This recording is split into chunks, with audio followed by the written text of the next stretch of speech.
cables are Swiss-made. The towers are American. There's a total of 27 miles of various Hindi sized ka naman cables nakindot. to support movement and Hindi ka na communication. naman nakindot. The largest of these are the track cables on which we ride. They weigh just under 9 pounds a foot, with each of these track cables 13,500 feet in length. Therefore, weighing a total of more than Kuha ko na kuha eh. the halfway point on our trip Hindi ko is napindot yung between record. towers 2 and 3. This happens when we pass the Mike.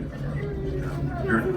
While it appears that the downward car is traveling much faster than we are, it's actually moving in exactly the same Tama speed. na, ito na nga, naka-video na eh. Because both cars are tied together by the hauling cables, which move with the car.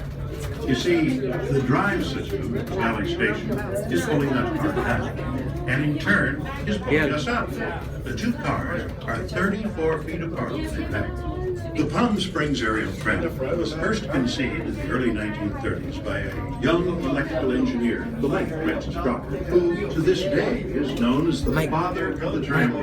The original tramway was completed The mountain, in September 1963 after some 26 months of construction at a cost of $8.5 million, all financed from the sale of revenue bonds. In April of 1998, the Palm Springs aerial tramway contracted with the Rockville Tramway the construction and installation of the new low-gauge tramway, one for right, at a total cost, well, just as in the very beginning. No tax dollars were used, and the cost of construction and the operation of the tramway. Yun ako namang video ko. Alin?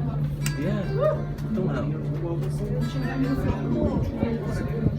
Oh, you can feel the pool? Yes, Lord. No. Look at their street that comes down